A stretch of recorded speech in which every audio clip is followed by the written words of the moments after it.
Assalamualaikum warahmatullahi wabarakatuh. Bismillahirrahmanirrahim. Alhamdulillah wa syukurillah wa la haula wa la quwwata illa billahil aliyil azim. Amma ba'd. Saudara-saudaraku dimanapun saat ini Anda berada, jumpa lagi ya dengan Madya Channel. Di sini Madya Channel menampilkan hasil live Madya menjawab fitnahan dan tuduhan-tuduhan dari kaum pengikut Paulus ini ya, yang mencoba untuk berbicara tentang ajaran Islam. Oke, langsung saja ya kita menyimaknya. Oke, go. Ya enggak? Udah tua gimana disunat bakal udah tua. Aduh, paling berbohong. Oh, itu udah sunat dari alam rahim. Mana ada orang bawa pisau ke alam rahim kan? Gitu. Pak Kacik itu Nabi Muhammad dulu pernah puasa nggak Pak Kacik? Kagak ada Muhammad puasa, diperintahkan aja bandel kagak puasa dia. Puasa itu kan untuk menyemangati perang Badar. Gitu. Jadi mengingatkan ketika perang Badar itu, makanya habis puasa nanti banyak tabuh-tabuhan, lihat aja mercon, petasan, karena mengingat peperangan. Gitu. Jadi kenapa umatnya disuruh puasa sementara dia sendiri nabinya nggak puasa Pak Kacik? Nah itu dia keliru. Karena gini, orang mati ngebom gereja itu dapat bidadari 40, tapi ustadznya nggak mau, cuma nyuruh doang, orang lain yang dikorbanin. Nah itu yang namanya ingin naik pangkat, nginjak orang lain. Gitu. Iya, Idul Fitri itu ada sebenarnya kemerdekaan perang Badar itu. Kalau di Indonesia itu 17 Agustus gitu. Itu kemerdekaan perang Badar itu. Cuma orang Indonesia jarang yang ngerti itu. Saya kan dapat informasi di Arab. Kita lihat ya dari kelakuan dari umat-umat pengikut Paulus ini ya, yang mencoba untuk berbicara tentang ajaran Islam. Seperti namanya ini meme kece atau meme kucluk ya. Mari kita lanjut kembali ya. Itu asli, otentik gitu. Mungkin puasa Pak karena logistiknya udah kurang, jadi kita puasa aja gitu Pak, mungkin juga. Iya, waktu perang Badar logistiknya kurang, maka mereka puasa. Ini ada Media Channel nih. Halo, selamat pagi, salam sadar Media Channel. Selamat pagi, assalamualaikum yang di luar, yang teman-teman di lab, yang lagi diskusi juga ini. Selamat pagi semua, halo, selamat pagi. Ini Media Channel orang Islam ya? Madya Channel orang Muslim. Oke. Kalau orang Muslim itu pedomannya kitabnya apa sih sebenarnya? Orang Muslim itu pedomannya kitab suci Al-Quran. Oke. Nah, kalau kitab kuning itu pedomannya bukan? Kitab kuning itu membantu Al-Quran, meringkaskan Al-Quran. Pelecehan kalau begitu, berarti Al-Quran kurang sempurna dong. Jadi di Al-Quran kan dikatakan, wa tamat kalimatu rabbika sidqan wa adlan la mubaddila li kalimatihi. Telah sempurnalah kalimat Tuhanmu dengan adil dan benar. Tidak ada yang bisa mengubah kalimat-kalimat Tuhanmu. Kenapa harus ada hadis? Kenapa harus ada kitab kuning? Jadi di mana kesempurnaannya Al-Quran kalau begitu? Bantu menjelaskan Al-Quran itu biar dijelasin, sebagian dijelaskan di hadis, cara-cara sholatnya, cara puasanya. Iya, di Al-Quran juga cara sholat sudah dijelaskan, sangat jelas. Contoh, di surat 49 ayat yang ke-45 surat Al-Ankabut, di situ dikatakan, Hakimus sholat, dirikanlah sholat. Inna sholata tanha anil fahsai wa munkar. Di sini Pak Kece mengutip sholat, tapi yang dikutip ini sebenarnya fungsi manfaat sholat. Sholat itu gunanya untuk mencegah perbuatan keji dan munkar. Bukan tata cara sholat, tetapi ini manfaat sholat. Guna sholat salah satunya yaitu tadi, inna sholat itu tanha anil fahsai wal munkar, mencegah dari perbuatan keji dan munkar. Jadi ini salah Pak Kece, salah letak ya manfaat guna itu dijadikan tata cara, kan lucu Pak Kece ya. Oke, kita lanjutnya. Penjelasannya, sesungguhnya sholat itu telah mencegah dari perbuatan keji dan mungkar. Itu sholat yang benar, bukan tunggang-tungging. Itu Quran yang ngomong. Tunggang-tungging itu dari kitab kuning karangan manusia. Sekarang mau percaya kepada firman Tuhan atau mau percaya kepada karangan manusia? Kalau ada yang percaya kepada Al-Quran aja, kalau yang tidak percaya ke Al-Quran, gimana Pak Kece orang itu? Ya kafir. Lo berarti Pak Kece kafir dong. Pak Kece kan nggak percaya Al-Quran. Kan saya berarti percaya. Saya percaya kepada Al-Quran bahwa di surat 72 Al-Jin ayat yang ke-19 di situ Muhammad dekat dengan jin. Makanya saya percaya bahwa ke Al-Quran. Begitu media. Jadi saya percaya kepada Al-Quran. Muhammad itu dekatnya dengan jin. Makanya pengikutnya itu hati-hati nih. Jangan-jangan media channel itu jinnya yang lepas itu bulan puasa. Pak Kece, jin itu berguna Pak Kece. Pakai jin itu berguna sekali Pak Kece. Bagi saya kagak, jin itu setan, nggak ada berguna. Silakan yang lain ada mau bertanya silakan. Pak Kece, itu di Yohanes 13 ayat 2 itu gara-gara setan itu Yesus disalib. Mau tanya aku Pak Kece. Ya silakan. Saya mau tanya ini sama dia Pak Kece. Boleh. Berguna gimana sih Pak? Saya jadi. Halo Pak Maria. Berguna untuk penyalipan Yesus. Kalau diudas oleh setan, tidak ada penyalipan, berarti proses penyalipan. Silakan bertanya dulu. Penyalipan itu. Halo Pak Maria. Pak Maria. Saya mau tanya sama Pak Maria. Kenapa sampai sekarang kita terus? Iya gimana halo, Pak Maria? Iya, halo. Kenapa sampai sekarang kalian itu terus bersaksi sama Nabi Muhammad? Jadi kapan itu disahkannya dia jadi Nabi? Kenapa terus bersaksi? Terus sampai sekarang? Kapan itu disahkannya?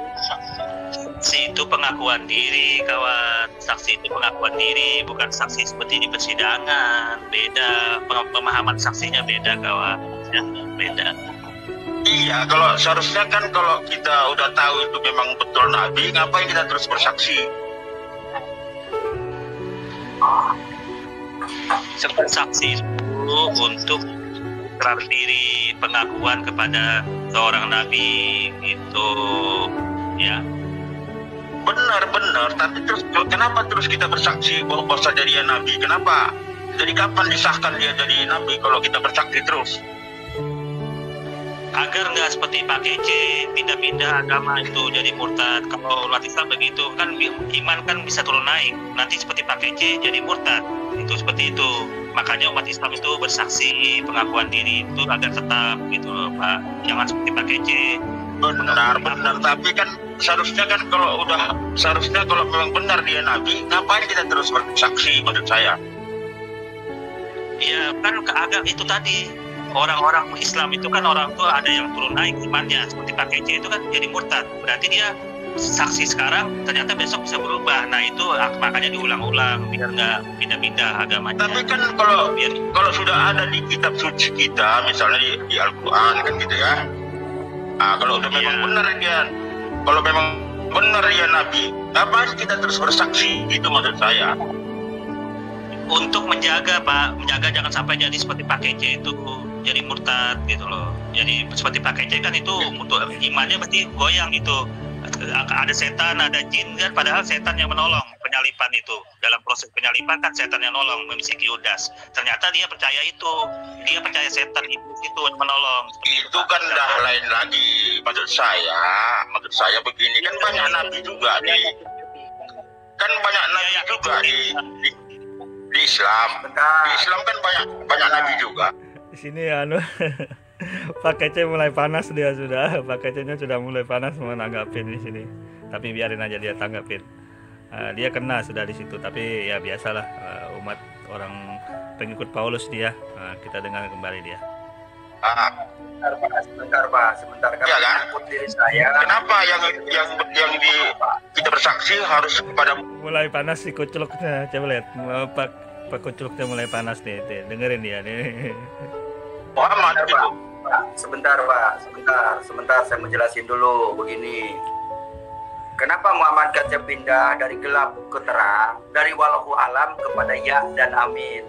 Karena di dalam Muhammad tidak ada keselamatan. Muhammad sendiri tidak bisa menyelamatkan dirinya, ya. Mau bukti? Nih saya akan tampilkan ayatnya. Sebentar ya. Ini ada yang nggak beres ini. Mabok Pak. Ini. Jadi apa namanya? Ini lelet ini, ada yang ngerjain ini laptopnya. Jadi di dalam surat 46 Al-Ahqaf ayat yang ke-9 berkata, "Qul ma kuntu bi amina rasuli ma adri ma yu'alu bi wala bikum in atabi'u lama yuha ila wa ma ana illa nadhirun mubin."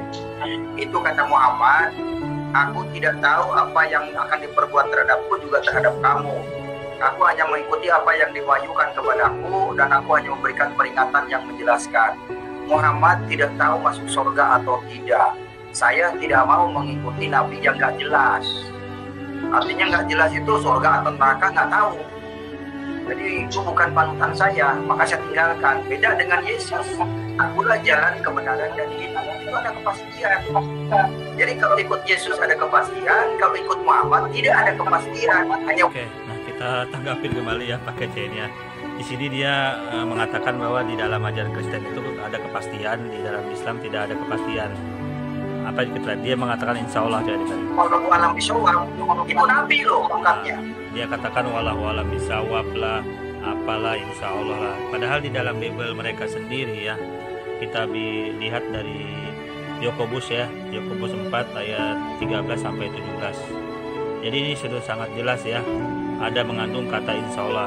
Jika saya bacakan nih yang poinnya saja, Yakobus 4 ayat 15, sebenarnya kamu harus berkata, jika Tuhan menghendakinya, maka kami akan hidup dan berbuat ini dan itu. Nah ini sudah sangat jelas, jika Tuhan menghendakinya. Nah ini kata insya Allah juga ya, ini kata apa wallahu alam juga di dalam ajaran Bible, di dalam Yakobus ya, Yakobus ayat 4 ini.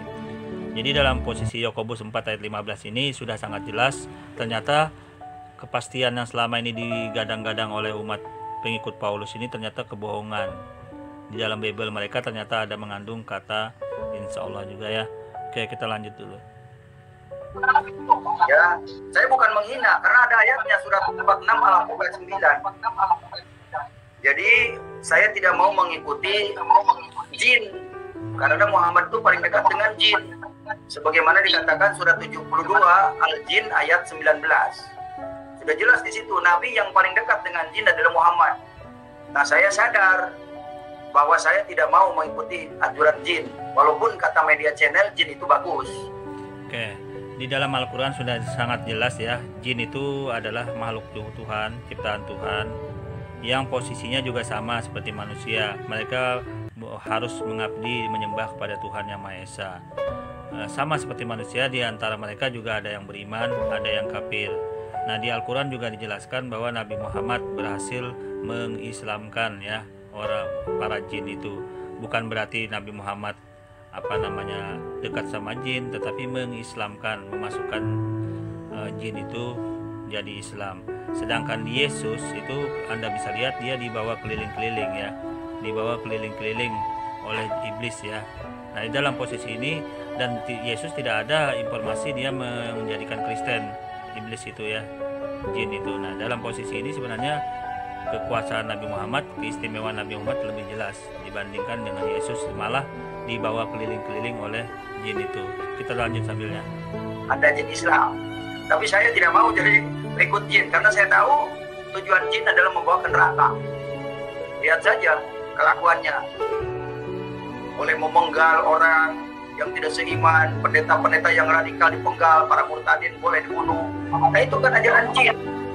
Makanya saya memberikan informasi ini kepada publik bahwa Muhammad itu dekat dengan jin berdasarkan surat 72 Al-Jin ayat 19. Tapi kalau saudara mau tetap jadi pengikut jin ya silakan. Saya nggak memaksa. Saya cuma menerangkan bahwa yang dekat dengan Allah itu menurut Al-Quran adalah Isa Al-Masih, bukan Muhammad. Muhammad tuh nggak ada ceritanya di Al-Quran. Tidak ada Abdullah di Al-Quran. Tidak ada namanya Aminah di Al-Quran. Tidak ada. Dalam Jadi saya kurung, dalam kurung ada. Kece, yang dekat sama Allah siapa sih Pak Kece? Pak Kece, yang dekat sama Allah. Kita bisa lihat ya di Matius 4 ayat 1 ya, di Matius 6 ayat 23 dan Markus 1 ayat 3 serta Yohanes 13 ayat 2 dan Ayub 2 ayat 6. Nah, ini sudah sangat jelas. Yesus itu malah dicobain, dibawa keliling-keliling oleh iblis, oleh jin ya. Nah, dalam hal ini tidak ada informasi Yesus bisa menjadikan Kristen jinnya. Nah, kalau dalam Nabi Muhammad malah bisa memasukkan Islam jin itu. Nah, ini berarti keistimewaannya terbanding terbalik dalam posisi ini. Dalam hal ini ya terbanding terbalik. Nah, di sini juga Madia tampilkan ya dasar-dasar dari Bible umat-umat pengikut Paulus ini, bahwa ternyata ajaran membunuh itu di ajaran mereka sangat jelas. Ini dalil-dalilnya Madia sampaikan. Membunuh pengikut agama lain itu sudah sangat jelas, ada dalilnya ya. Sangat cukup jelas, semua ada dalil dasarnya di dalam Bible mereka ajaran membunuh ini. Bahkan Yesus pun itu mati terbunuh gitu loh. Mati terbunuh.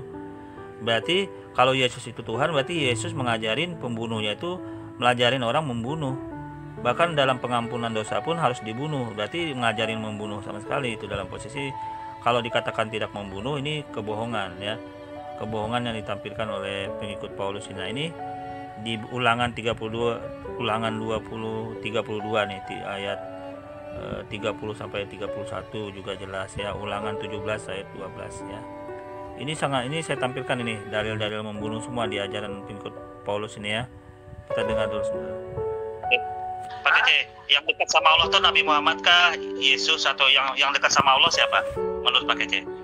Menurut surat 3 Ali Imran ayat 45, itu yang dekat dengan Allah itu namanya Isa Al-Masih ibnu Maryam. Wah, mantap Pak Kece ini. Betul itu Pak Kece. Ya. Yang dekat sama Allah itu memang Isa atau Yesus Pak Kece ya? Yesus atau Isa? Muhammad Kece hafal Quran. Oh, mantap. Berarti Isa atau Yesus itu cuma dekat Pak Kece, cuma didekatkan doang, ya, belum jadi Tuhan ya. Minimal dekat dulu lah. Oke, karena kamu itu buta, makanya minimal dekat dulu lah. Ya, nggak apa-apa, saya ikutin Pak Kece. Dekat aja dulu. Nanti lama-lama dia bisa masuk Islam Pak Kece. Dia cuma dekat Pak Kece, bukan Tuhan. Minimal yang dekat, karena Isa Al-Masih itu bukan orang Islam.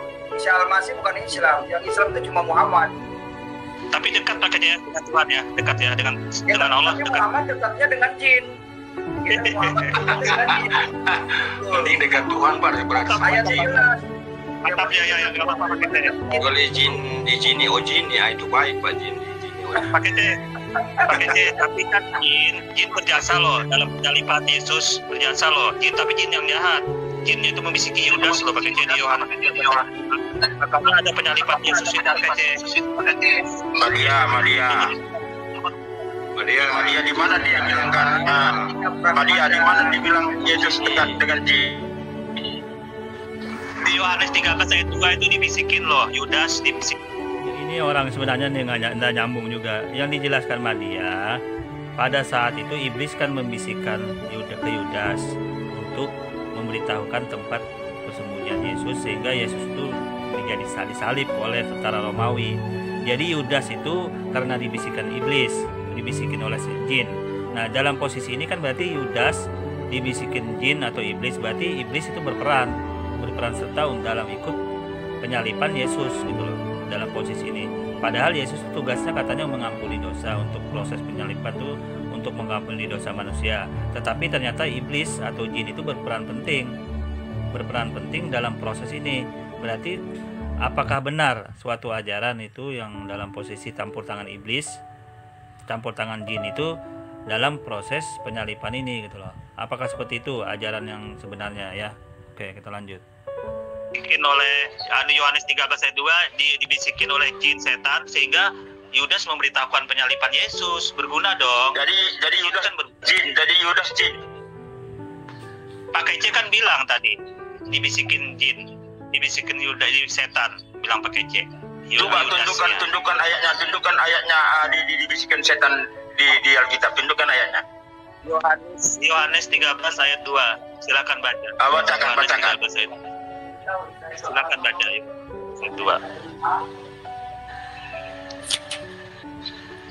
Jadi susah kalau ngomong dengan orang yang belum dibaptis. Mereka sedang makan bersama dan iblis telah membisikkan rencana dalam hati Yudas Iskariot anak Simon untuk mengkhianati dia. Nah, berarti ini yang bisikin kan setan iblis nih kata MKC, berarti penyalipan. Dari dia ada di situ dibilangnya setan. Ada dibilang itu Ji. Itu kan Pak Kece bilang, ya makan dia. Pak Kece kan bilang. Tapi kan di ayatnya itu nggak ada. Mengatakan begitu. Saya tidak mengatakan Yudas, saya hanya mengatakan Isa Al-Masih dekat dengan Allah. Kamu jangan kamu jangan sembarangan ambil ayat tapi nggak jelas. Iya, kamu itu jangan bilang setan itu pikiran.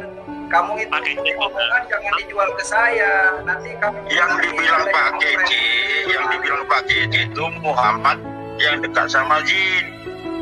Ya, kan itu jelas dibilang Pak Kece. Yang dekat dengan jin itu Muhammad. Yang dekat dengan Allah itu Nabi Isa. Penyalipan Yesus kan berguna itu membisikkan Yudas. Dia kan berguna setan sama ini. Iya, tapi Yudas kan bukan jin. Yudas kan manusia. Jin yang merasukin, jin yang membisikin. Ya ada itu kamu ngarang-ngarang, nggak ada itu. Kamu sembarangan aja ya. Kamu sembarangan aja. Oh, oke ya, sekarang kamu street. Ya. Ini mengapa sih setiap apa Allahu Akbar? Karena semua peristiwa ini tak lepas dari ruang lingkup kemahakuasaan Tuhan. Makanya umat Islam itu dapat Allahu Akbar karena tidak lepas dari kesyukuran memuji Sang Pencipta itu pakai C gitu loh. Makanya Allahu Akbar itu makna besar kata-katanya pakai C. Termasuk mempersekusi ya. Pertanyaan saya itu ngerti nggak itu kata Allahu Akbar itu maksud tujuannya gitu? Ngerti nggak mereka yang mengatakan Allahu Akbar itu? Sekarang tanya media channel aja, ngerti nggak maksud tujuannya Allahu Akbar itu apa? Tujuannya Allahu Akbar itu minta keridaan dari Sang Pencipta pakai C, dari Allah yang menciptakan itu, minta keridaan tujuannya. Makanya ada kata Allah. Di mana dalilnya itu? Minta keridaan itu di mana dalilnya itu? Bukan surah Al-Maidah ayat 3, keridaan Allah di situ pakai C. Surah Al-Maidah itu. Ya. Yang saya heran kan begini, meledakkan bom Allahu Akbar, membunuh Allahu Akbar, kan itu emang eksekusi orang lain juga Allahu Akbar, kan aneh. Di mana mengagungkan Allahnya? Allahu Akbar itu kan Allah Maha Besar, kan begitu. Membesarkan Allahnya itu di mana gitu? Kalau nanya pribadi sih, dia nggak bisa jawab. Itu pribadi orang masing-masing. Kalau misalnya dia jawab, dia tahu. Ya, kalau begitu jangan bicara karena ini didengar publik. Jadi media channel malu-maluin umat Islam. Begitu. Kalau Anda berbicara seperti itu, cuma bisanya ngeles dan takia, Anda lebih baik mundur. Ya, begitu. Malu umat Islam kalau begitu. Pak Kece. Iya. Pak Kece. Iya. Saya mau nanya Pak Media ini, boleh Pak Kece? Boleh. Kenapa keluar dia? Pak Media.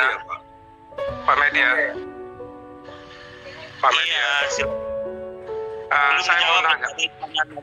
Belum dijawab pertanyaan dia, mengapa pada saat penyalipan Yesus itu setan sama iblis berperan? Apakah itu salah satu bagian juga penting jin sama setan itu dalam ajaran agama Anda? Itu kan berperan membisikin Yudas. Nah itu kan artinya penyalipan itu kan berperan juga dalam jin iblis. Selama ini kan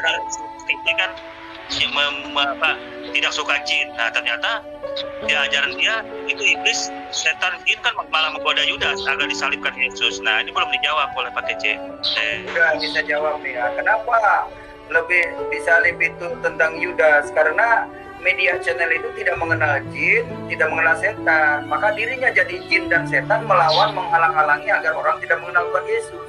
Nah, jin-jin seperti inilah yang masuk kepada media channel. Pak, jangan begitu. Iya, Tolong ada dijawab. punya motor yang kaki ya doang, tapi tidak Itu kan bidadari. berperan, Pak. Makanya Berperan dong. umat Islam Jadi yang kan masuk selama ini kan Iya, Jadi gini, makanya dia kalau lagi orang gila ngomong, jinnya ini. dengerin dulu. Kalau orang lagi Dia ngomong, mau jin diakui di Alkitab. saya tidak mengakui jin, bahwa jin itu memang setan. Nah, kalau media setan, Dia utusan jin Pak Kace, supaya Pak Kace mengakui jin. Makanya dia kampanye nih. Iya, jin itu semacam media begitu. Ngeyel motor tanpa badan itu gitu. Oke, silakan tadi yang mau bertanya ke Pak Media, silakan. Pak Media, boleh tanya Pak Media? boleh Pak, silakan.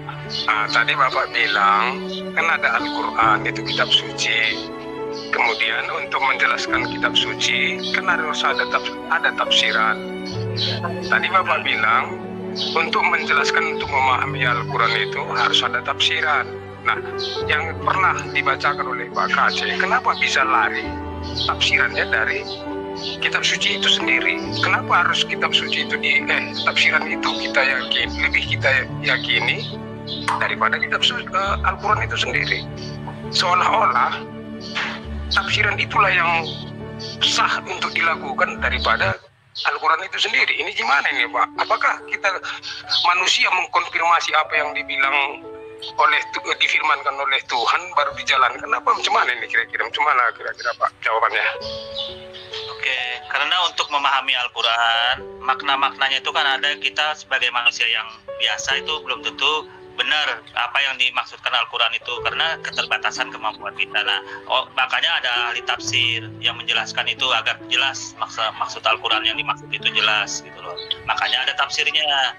Untuk memahami itu digali dari banyak aspek, dalam konteks ayat sebelum dan sesudahnya, dari sejarah asbabun nuzulnya, sebab-sebab turunnya ayat. Nah, banyak aspek Pak, hampir 5 aspek yang penting itu dalam penafsiran. Nah, nggak bisa langsung dipikirkan seperti otak kita membaca Al-Quran, ayatnya itu maksudnya langsung dipahami seperti itu, levelek nggak seperti itu, karena akan bakal salah.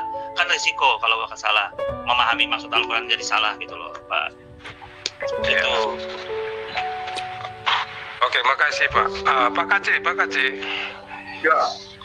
Bapak Kace pernah bilang sama saya, pernah bilang di YouTube ini, sesuai dengan apa pernyataan yang dikasih tahu oleh Pak Madia tadi, bahwa siapa yang menuliskan dengan tangannya sendiri, terkutuklah dia. Macam mana ini isinya Pak? Pernah Bapak bacakan itu di Al-Quran? Surat Al-2 Al-Baqarah ayat 79 mengatakan, barang siapa yang menulis kitab dengan tangannya sendiri, kemudian dikatakan ini dari Allah, maka akan celaka, akan masuk neraka. Nah, yang menjadi pertanyaan saya gini Pak, Bapak pernah bilang seperti sholat 5 waktu itu tidak ada di Al-Quran. Ini gimana nih Pak, kemungkinan kebenarannya nih? Nah, biar Media Channel yang jelasin, soalnya itu kan ranahnya Media Channel. Silakan aja Media Channel jelaskan itu tentang sholat tidak ada di Quran. Yang bilang sholat 5 waktu tidak ada di Al-Quran siapa Pak? Apa bilang begitu? Kemarin Ya, Bapak, kalau memang ada, tolong carikan ayatnya di mana bahwa sholat 5 waktu di Quran. Silakan cek Media Channel, katanya orang Islam. Tampilkan, sebutkan ayatnya di mana suratnya. Siapa yang bilang sholat 5 waktu tidak ada di Al-Quran? Siapa yang bilang? Siapa bilang? Biar kelar dulu masalahnya. Saya bilang, kalau Anda punya bukti, iya, saya yang bilang, kalau memang Anda punya bukti, silakan tunjukkan di surat apa berapa sholat 5 waktu itu. Oke, Madia jelaskan dulu ya dalam posisi ini. Dalam Islam, di Al-Quran itu digambarkan dalam posisi 3 waktu. Nah, dari 3 waktu itu ada 2 waktu yang termuat di dalam ayat itu. Makanya jadi 5 waktu, pemahamannya seperti itu. Di dalam Quran surah Ar-Rum ayat 3 ayat 17 sampai 18 itu penjelasan di situ semuanya terjawab dengan 5 waktu. Karena disitulah dalilnya gitu loh, dalam Ar-Rum ya, dalam Ar-Rum ayat 17 sampai 18. Nah, An-Nisa ayat 4 sampai An-Nisa ayat 103, di situ dalilnya. Seperti itu ya. oh oke Pak, oke. Ayat 4 itu tentang kawin Muhammad. Ya, ayat 3 tentang kawin Muhammad punya istri 3. Tadi itu penjabarannya. Saya bacakan ini. Penjabarannya kan dari Kan cerita tentang kawin itu. Kenapa kamu dilarikan ke sholat? Gak ada hubungan. Coba Anda kupas Ar-Rum kupas Ar-Rum 17 sampai 18. Maka bertasbihlah kepada Allah pada petang hari dan pada pagi hari. Nah, di dalam ayat ini sudah termuat. Dalam Bertasbih dengan sholat beda, media channel. Lu jangan ngarang bebas di sini. Bertasbih dengan sholat itu beda. Kan ada banyak, tapi dalam Islam itu ada yang terbukukan sudah tafsirnya. Ya kita nggak bisa berpikir lepas lagi ini ya. Kalau boleh saya boleh pakai cek kan berpikir asumsi sendiri itu hak pakai ngaco dong kalau saya boleh menafsirkan ya. Kalau saya boleh menyimpulkan berarti ajaran Islam ngaco kalau begitu. Sesuai kehendak dan media dalam Islam itu tidak boleh lagi menafsirkan karena sudah ada tafsir yang sudah jelas, sudah baku. Anda tidak ada kemampuan menjelaskan itu pakai C karena Anda tidak bisa bahasa Arab, tidak bisa ngaji, nggak bisa memahami Al-Quran, nggak bisa ya. Inilah yang korban tafsir. Ini korban orang Arab dan kalangan orang Arab. Kalau Madiyah sih menilai pakai C. Kalau tidak menafsirkan tetap mau pakai C. Sampai bingung contoh, Madiyah contoh di dalam Bible Anda kan perang naga, pelacur masuk duluan ke dalam surga. Itu kan orang berpikir, oh enak jadi pelacur dong, baru bisa duluan masuk surga. Nah itu orang berpikir begitu nanti. Makanya harus ada penjelasan itu tafsirnya. Ya, pelacur harus bertobat, bukan pelacur nggak bertobat. Nggak ada dalam Bible itu, nggak ada kayak pelacur namanya ngarang-ngarang. Nggak ada pelacurnya suruh bertobat di dalam itu. Saya baca mana coba buktikan, tampilkan ayatnya. Tidak ada disuruh bertobat. Tapi tidak ada informasi pelacurnya bertobat. Nah, bagaimana Anda bisa itu tafsir Anda sendiri? Anda yang ngarang-ngarang. Nah, dia lihat ada tak? Nah, ada pelacur bertobat? Ada lah. Maeda aja nanti bertobat ke ujungnya ini. Media channel ini. Oke Pak, Media channel itu aja pertanyaan saya. Makasih Pak, makasih Pak.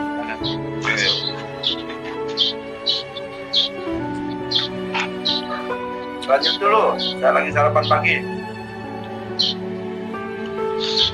Gak puasa Pak, gak puasa Pak. Itu puasa bagi orang Arab, saya orang Arab ya, orang lain. Di Matius 21 ayat 31 kawan.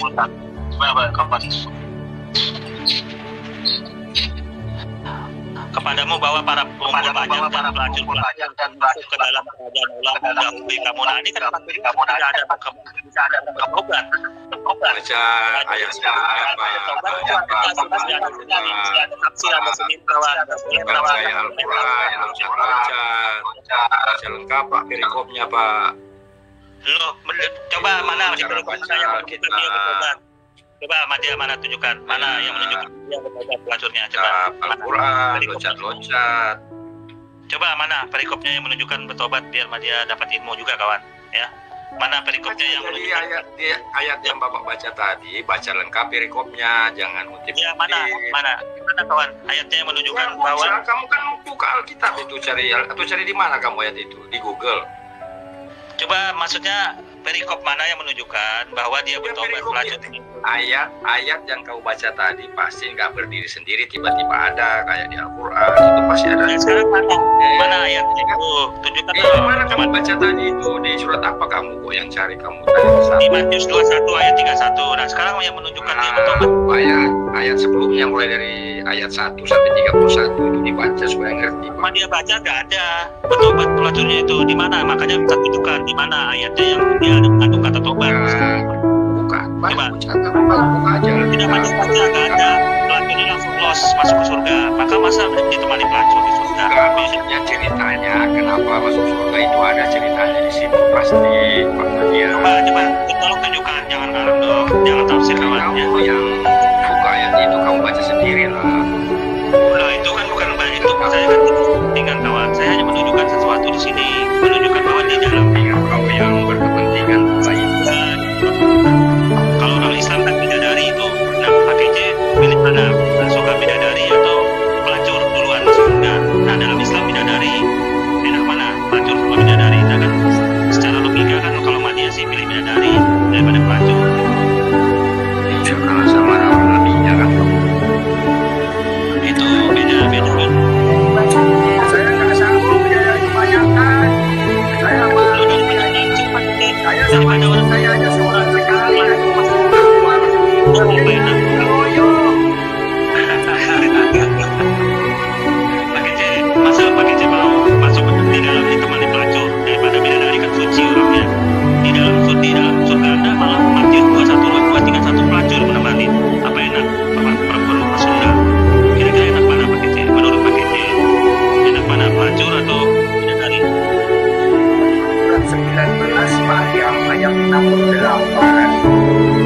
bahwa Muhammad dan pengikutnya itu akan dikirim ke neraka jahanam, berkeliling di neraka jahanam sampai berumur. Nah, sedangkan Isa Al-Masih tidak ada ayatnya masuk neraka. Maka saya lebih baik mengikuti Isa Al-Masih yang punya kepastian masuk surga. Loh, Isa itu termasuk pakai C di dalam itu semua manusia datang dan Yesus manusia di dalam itu baca sudah baca semua Maria satu itu pakai C termasuk Yesus loh itu masuk ke dalam surga. Coba Anda baca semua manusia akan mendatangi neraka. Coba Anda cek semua manusia. Yesus apa manusia atau bukan? Yesus manusia apa bukan? Tapi ayat karena Yesus itu Tuhan, maka kembali kepadanya ke sorga sebagaimana dikatakan surat 3 Ali Imran ayat 55. Yesus pakai yang mendatangkan surga itu masa Tuhan kembali ke surga kan sih? Kan Tuhan telah menjelma menjadi manusia. Setelah selesai jadi manusianya ya kembali ke surga begitu. Sedangkan Muhammad nggak jelas anak siapa, bagaimana, maka wajar kalau dia kembalinya ke neraka begitu media. Masa Tuhan kembali ke ciptaannya pakai C? Logikanya gimana? Tuhan masa masuk ke dalam keciptaannya sendiri? Makanya Anda itu buka hati dulu. Siapa tuh Yesus sebenarnya? Siapa Isa Al-Masih itu sebenarnya? Oke. Kira-kira sampai di sini dulu ya Madia nampilkan live ini. Dari ini Madia lakukan dengan MKC ya, di akun MKC. Nah, nanti kawan-kawan kalau mau lihat selengkapnya dari awal bisa lihat di akun MKC itu. Tapi intinya seperti ini. Intinya MKC ini hanya bisa untuk opini dan asumsi saja, tidak menunjukkan dalil. Makanya Madia juga dalam posisi ini hanya memberikan contoh-contoh yang langsung sampelnya saja untuk menjawab hal-hal seperti MKC ini ya. Karena tidak ada gunanya kalau berbicara dalil dasar orang seperti ini sebenarnya. Makanya Madia hanya menjawab dengan simpel-simpel jawaban dengan mencontohkan terhadap ajaran mereka sendiri ya. Oke. Kalau lebihnya Madia mohon maaf. Wassalamualaikum warahmatullahi wabarakatuh.